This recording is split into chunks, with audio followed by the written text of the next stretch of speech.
Ink-a-dink, ink-a-dink, ink-a-dink, ink-a-dink, ink-a-dink, ink-a-dink, ink-a-dink, ink-a-dink, ink-a-dink.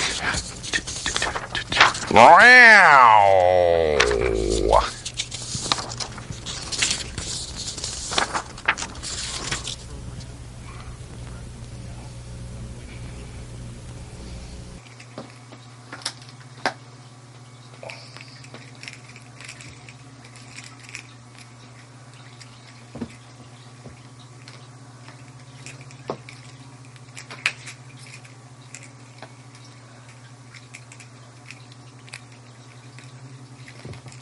Okay, your turn. No.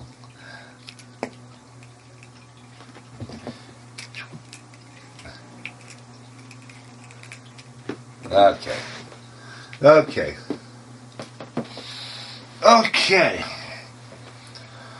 Good, I don't know, morning, evening, afternoon, whatever.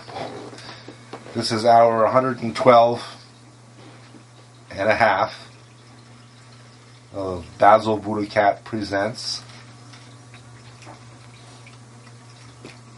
Basil-A-Thon. And we have a guest here. We call this one Walter, but we also have another name. And you can tell by the big fluffy thing at the end of her. And she's Walter's a she. It turns out we adopted Walter when she was young, and we thought she came advertised as a boy. But lo and behold, apparently cats' testicles don't descend until they're about 5 months old sometimes, and we discovered she had a purse. There you go. Instead of bowling balls. She had a purse. There you go. So at any rate, her china cabinet. Yeah. So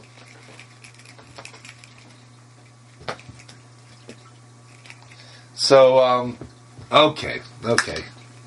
You know, we've been kind of lounging through a lot of this Basil-A-Thon where we're raising money for the Stephen T. Colbert Defense Fund, because Stephen Colbert took a lot of flack for a show he did where he parodied the owner of the Washington Redskins, and apparently some people thought as being a little too over the edge and a bit too snarkish. Anyway, so we continue, and we've not only have we raised a lot of money for Stephen Colbert, but we've also apparently landed him a job on CBS, the Cat Broadcasting Network, replacing a fellow by the name of David Letterman. And as it were, good. We like that. I mean, you know, he's going to have the better portion of an hour now instead of the better portion of 30 minutes to have fun each and every weekday night. Of course, he'll have to work on Friday now because he hasn't worked on Friday in quite some time. It's been a Monday through Thursday show, the Colbert Report. But anyway, so we're continuing on with our reading, and by popular request, we are going to read a couple of books, a book or two, and the fish are one of the fish must be a whale because there she blows. Must be the great white whale in that tank. Huh. Okay. That's intriguing. So, and this book we're going to dedicate to a couple of young ladies that I used to read the books to, and Kimberly Ann and Sarah Elizabeth, and also to four fine grandchildren: Kai Patrick, Elka Rowe, Isabel Jane, and Rose Alva. And the book reading will be dedicated to them also. So, without further ado, let's get along, little kitty. The Cat in the Hat.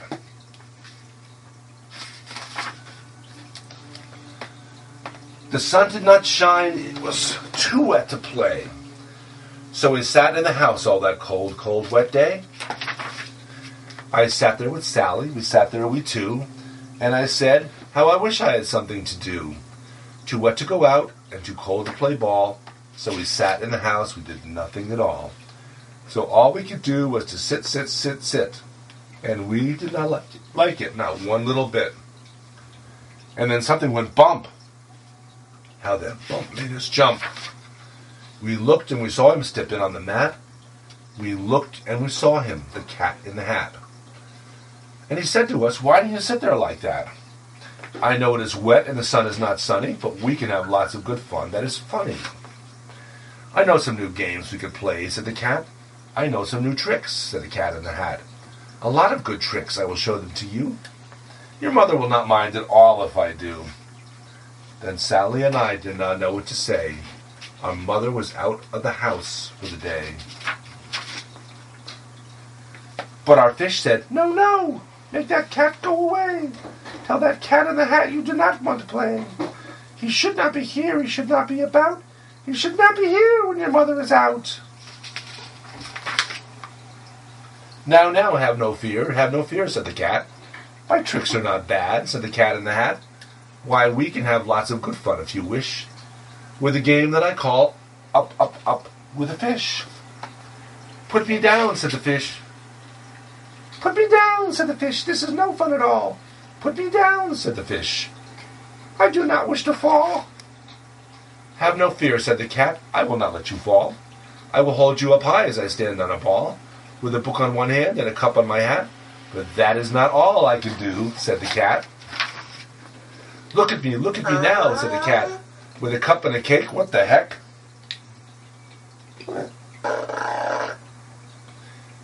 Basil. Don't look at me, Basil. That's not me. No, it's not the fish either, because the fish, you wouldn't hear it.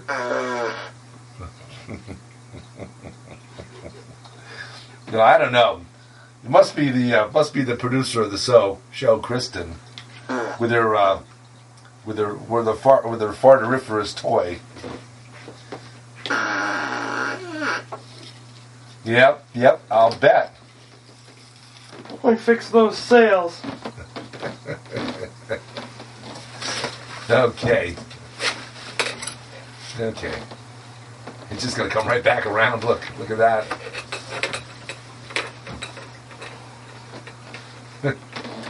Rocking it, baby. Okay. Look at me now, said the cat, with a cup and a cake on the top of my hat. I can hold up 2 books. I can hold up the fish, and a little toy ship, and some milk on a dish. And look, I can hop up and down on the ball. But that is not all. Oh no, that is not all. Look at me now. It is fun to have fun, but you have to know how. I can hold up the cup and the milk and the cake. I can hold up these books and the fish on a rake. I can hold the toy ship and the little toy man. And look, with my tail, I can hold a red fan. I can fan with a fan as I hop on the ball. But that is not all. Oh no, that is not all. That is what the cat said. Then he fell on his head. He came down with a bump from up there on the ball. And Sally and I, we saw all the things fall. And our fish came down too. He fell into a pot. He said, do I like this? Oh no, I do not. This is not a good game, said our fish as he lit. No, I do not like it, not one little bit. Now look what you did, said the fish to the cat. Now look at this house, look at this, look at that. You sank our toy ship, sank it deep in the cake. You shook up our house, and you bent our new rake. You should not be here when our mother is not. You get out of this house, said the fish in the pot. But I like to be here, oh, I like it a lot, said the cat in the hat to the fish in the pot. I will not go away. I do not wish to go. And so, said the cat, so. I will show you another good game that I know. And then he ran out, and then fast as a fox, the cat in the hat came back in with a box. A big red wood box. It was shut with a hook, Now look at this trick, said the cat. Take a look. Then he got up on top with the tip of his hat. I call this game fun in a box, said the cat. In this box are two things I will show to you now. You will like these two things, said the cat with a bow. I will pick up the hook. You will see something new. Two things, and I call them Thing 1 and Thing 2. These things will not bite you. They want to have fun. Then out of the box came Thing 2 and Thing 1. And they ran to us fast. They said, how do you do? Would you like to shake hands with Thing 1 and Thing 2? And Sally and I did not know what to say, so we had to shake hands. And Sally and I did not know what to do, so we had to shake hands with Thing 1 and Thing 2. We shook their two hands, but our fish said, no, those things should not be in the house. Make them go. They should not be in here where your mother is not. Put them out, said the fish in the pot. Have no fear, little fish, said the cat in the hat. These things are good things, and he gave them a pat. They are tame, oh so tame, they have come here to play. They will give you some fun on this wet day. Now here is a game that they like, said the cat. They like to fly kites, said the cat in the hat. No, not in the house, said the fish in the pot. They should not fly kites in a house, they should not. Oh, the things they will bump, oh, the things they will hit. Oh, I do not like it, not one little bit. Then Sally and I saw them run down the hall. We saw those two things bump their kites on the wall. Bump, thump, thump, bump, down the wall in the hall. Thing 2 and Thing 1, they ran up, they ran down. On the string of one kite, we saw Mother's new gown. Her gown with the dots that are pink, white, and red. What, Basil? Okay, Basil awoke from his cat nap and he wanted to interject something. He said, meow, meow, meow. Said, why can't you have a red gown with red dots on it? Well, yeah, I suppose you could have a different shade of red on a different shade, and there'd be a little bit of a difference in the color, and you could see the dots. But let me go on, Basil. Then we saw one kite bump on the head of her bed. Then those things ran about with big bump jumps and kicks, and with hops and big thumps and all kinds of bad tricks. And I said, I do not like the way that they play. If Mother could see this, oh, what would she say?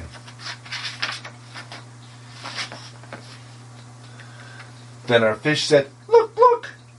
And our fish shook with fear. Your mother is on her way home, do you hear? Oh, what will she do to us? What will she say? Oh, she will not like it to find us this way. So do something fast, said the fish. Do you hear? I saw her, your mother is near. So as fast as you can, think of something to do. You will have to get rid of Thing 1 and Thing 2. So as fast as I could, I went after my net. And I said, with my net, I can get them, I bet. I bet with my net, I can get those things yet. Then I let down my net. It came down with a plop, and I had them, at last. Those two things had to stop. Then I said to the cat, now you do as I say. You pack up those things and you take them away. Oh dear, said the cat. You do not like our game? Oh dear, what a shame, what a shame, what a shame. Then he shut up the things in the box with a hook, and the cat went away with a sad kind of look. That is good, said the fish. He has gone away, yes, but your mother will come, she will find this big mess. And this mess is so big and so deep and so tall, we cannot pick it up, there's no way at all. And then, who is back in the house? Why, the cat. Have no fear of this mess, said the cat in the hat. I always pick up all my playthings, and so I will show you another good trick that I know. Then we saw him pick up all those things that were down. He picked up the cake and the rake and the gown, and the milk and the strings and the books and the dish, and the fan and the cup and the ship and the fish. and he put them away. Then he said, "That is that." And then he was gone with a tip of his hat. Then our mother came in and she said to us two, "Did you have fun? Tell me, what did you do?" And Sally and I did not know what to say. Should we tell her the things that went on there that day? Should we tell her about it? No, what should we do? Well, what would you do if your mother asked you? And I guess that means they didn't say what went on in their wild, wild, wild imaginations. So, you said you had some expected some call-ins, and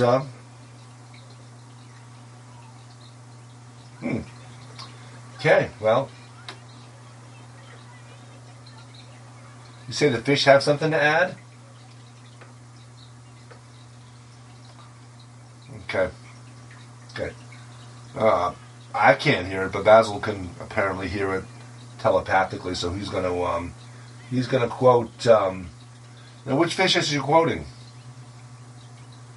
Basil says.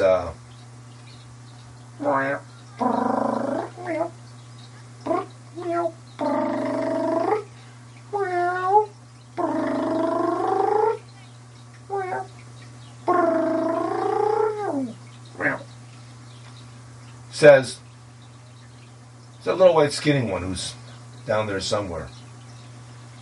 I don't know. Oh, okay, yeah. He's toward the back of the tank. Okay. Basil says, this is the word from a fish. From the fish. Says, bet you didn't know that fish could be so authoritarian and so take charge. Well, I don't know about authoritarian, but certainly fish can be, apparently, tip of the book. Fish can be take charge. Well, should I read a little bit more? Should I read the sequel to this fine Dr. Seuss book called The Cat in the Hat? Or should we just include our film clips that that everybody seems to like so much, called Sad Cat Diary and Sad Dog Diary? What do you think? Basil says we're gonna have the Sad Cat Diary and Sad Dog Diary, and then we're gonna finish up the show reading the sequel. The Cat in the Hat Comes Back, and if we run out of time, then kids, you're just gonna have to get the book from your own library, or look on your bookshelf if you happen to have it, and then you can do your own finishing up. Dear Diary, the authorities have removed the pair of black pants from the couch. There is no longer any place for me to sleep. I have vomited 3 times in protest, but there is no sign that anything will change. My only other hope for rest is on the computer keyboard, which is nearby, but sadly no one is currently using it. I will wait. Dear Diary, my food dish is now only half full. It is obvious that I will soon starve to death. I have repeatedly tried to draw attention to my predicament with the authorities, but they are clearly either stupid, deaf, or just cruel. This may be my last entry. Dear Diary, it has come to my attention that the authorities have 2 hands, but seem to have made it the sadistic policy only to pet me with one of them at a time. Half of love is just low, which is how I feel. My spirit is breaking. Dear Diary, I've decided to plead with the authorities to rub my belly. I think it'll do me good in my current condition. I would like to receive 2 rubs exactly. A 3rd one, and I will bite the shit out of them as per protocol. Wish me luck. Dear Diary, the water dish continues to vex me. The authorities seem to taunt me with this cruel liquid that has neither smell nor distinguishing visual markings. A sad anniversary. This is the 900th day that my nose has been unintentionally wetted. Dear Diary, yesterday I put in a simple request regarding the door to the garden, but seemingly out of sheer spite, the authorities refused to hold the door open long enough for me to decide whether to go outside or inside, or outside or inside. Dear Diary, the authorities have punished me for taking a crap on the living room floor. This despite my efforts to distribute the litter evenly throughout the house. I am convinced that they are madmen, devoid of reason. Dear Diary, the squirrel was back again today. It mocks me. I will try and release my mind from this torment and groom myself for 4 hours. Dear Diary, I have been stalking an insect on the wall for the past 3 days now. All of my attempts to capture it have been thwarted. However, today, on further inspection, I found out that the insect was in fact a thumbtack. There is no logic in this place. Dear Diary, it is 3 in the morning. The authorities have closed the door to the bedroom.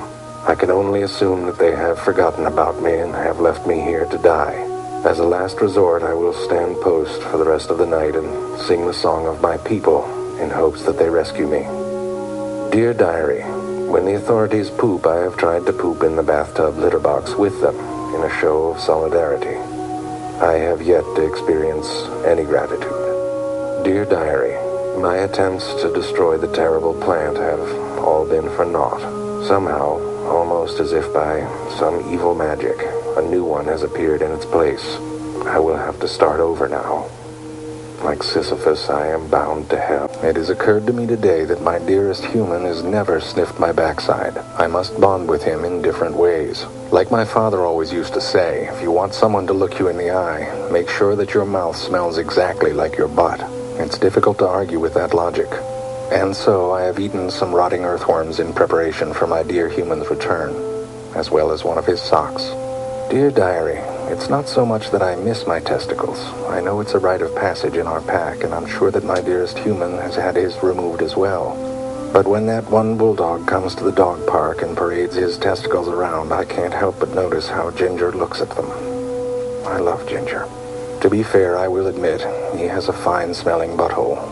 Dear Diary, the cat is a curious, magical creature. It's as if a teddy bear mated with a cactus, and it's much less fun to play with than it would appear. And yet it poops delicious candy into a box of pea-flavored sprinkles. Dearest human guards these treats jealously, often harvesting them into a barrel. But I will admit that I sneak one from time to time. They are delicious. Forgive me. Dear Diary, this is the 733rd day that I have tried to test what Cat swore to me was true. Namely, that if you hump anything long enough, you will find a vagina. So far, the results have been mixed. My dearest human's leg vagina has not revealed itself. However, I'm almost certain that I felt something on the brown teddy bear. More tests are needed. Dear Diary, I have yet to see my dearest human poop anywhere. I suspect he may not know how. I have resolved to try and teach him when we patrol the neighborhood each day in search of men with hats and beards. It is embarrassing to do in public, but he must learn somehow. I fear he will die of constipation if I don't succeed. Fortunately, my dearest human seems to show some interest and is now collecting my feces in a small bag. Soon. Dear Diary, I must be more careful when licking my genitals. My dearest human seems sensitive about it, most likely because he's incapable of licking his own. As always, I am in awe of his ability to be so noble, despite what I can only imagine are filthy, filthy genitals. He hides them every day. Dear Diary, today I have added a 4th circle to my pre-pooping ritual. As before, the first circle is to verify that I do in fact need to poop. The second is to check for gremlins and men with beards and hats. The third is to re-verify my need for pooping, and now the 4th is to honor my newly deceased toy. Stuffed llama, rest in peace. I didn't mean to shake your head off. Dear Diary, I told the cat about how my dearest human has promoted me, teaching me to shake so I can participate in his business dealings. However, Cat pointed out that I'm often unaware of what I'm shaking on. For example, when I shook the neighbor's hand this morning, I have no clue what I agreed to.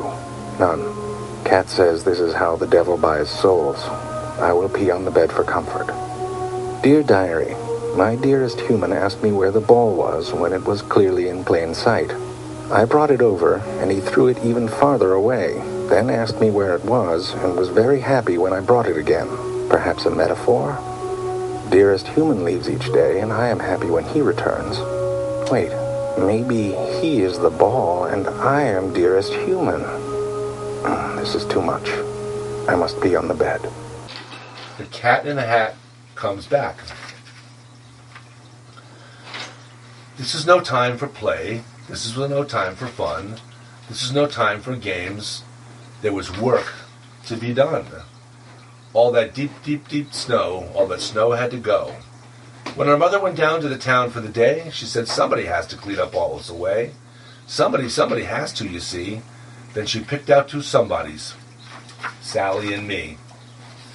Well, there we were. We were working like that, and then who should come up but the Cat in the Hat?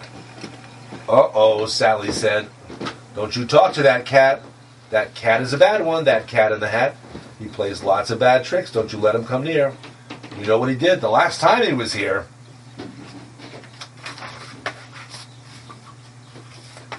Play tricks? Laughed the cat. Oh my, no. I just want to go in to get out of the snow. Keep your mind on your work. You just stay there, you two. I will go into the house and find something to do. Then that cat went right in. He was up to no good. So I ran after as fast as I could. Do you know where I found him? You know where he was.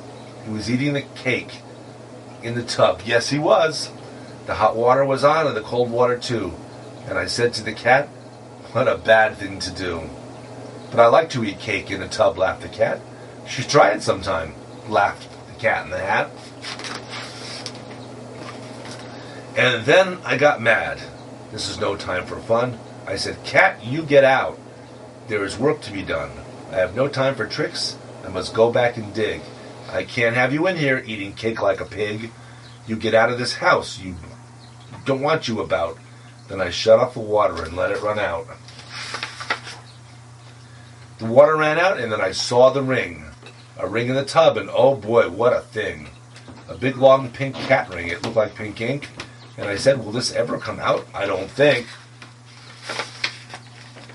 Have no fear of that ring, laughed the Cat in the Hat. Why, I just take cat rings off tubs, just like that. Do you know how he did it? With Mother's white dress. Now the tub was all clean, but her dress was a mess. Then Sally looked in. Sally saw the dress too, and Sally and I did not know what to do. We should work in the snow, but that dress, what a spot. It may never come out, Sally said. It may not. But the cat laughed. Ho, ho. I can make the spot go. The way I take spots off a dress is just so. See here, laughed the cat. It is not hard at all. The things that take spots off a dress is a wall. Then we saw the cat wipe the spots off the dress. Now that dress was all clean, but the wall, what a mess. Oh, wall spots, he laughed. Let me tell you some news. To take spots off a wall, all you need is two shoes.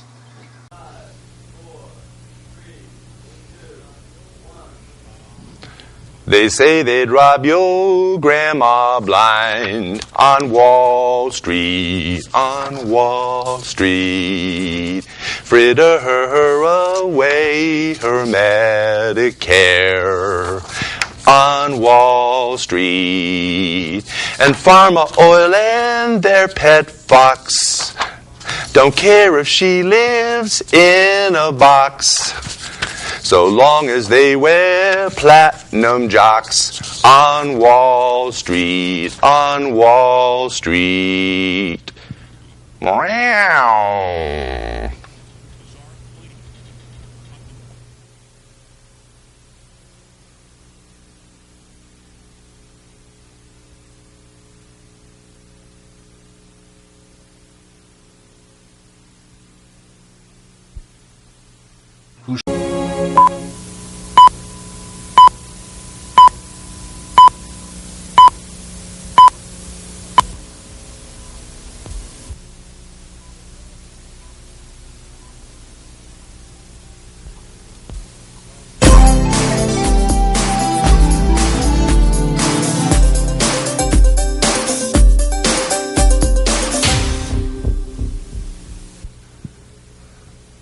Ink-a-dink, ink-a-dink, ink-a-dink, ink-a-dink, ink-a-dink, Ink-a-dink, ink-a-dink, ink-a-dink, ink-a-dink.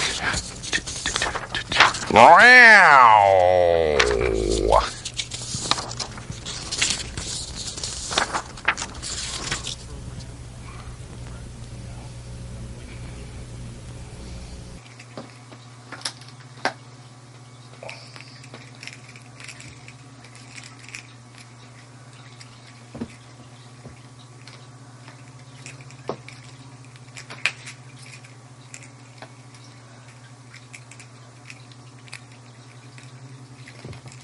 Okay, your turn.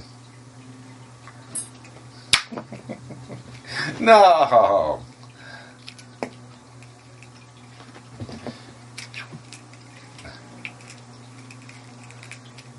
Okay. Okay. Okay. Good, I don't know, morning, evening, afternoon, whatever.